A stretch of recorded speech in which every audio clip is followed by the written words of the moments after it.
ब्रेकनंतर आपल्या सगळ्यांचं पुन्हा एकदा स्वागत।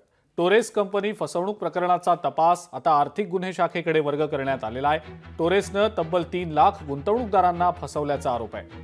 फसवणूक प्रकरणी पोलिसांकडून आतापर्यंत 3 जणांना अटक करण्यात आलेली आहे। तर शिवाजी पार्क पोलिसांनी 100हून अधिक तक्रारदारांचे जबाब आतापर्यंत नोंदवलेले आहेत।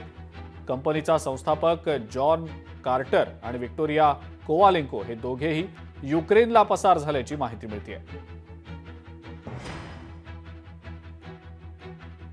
या सगळ्या प्रकरणाचा तपास आता आर्थिक गुन्हे शाखेकडे वर्ग करण्यात आलेला आहे।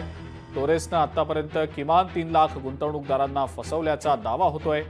या सगळ्या फसवणूक प्रकरणी आतापर्यंत 3 जणांना ही अटक करण्यात आल्याची माहिती मिळते।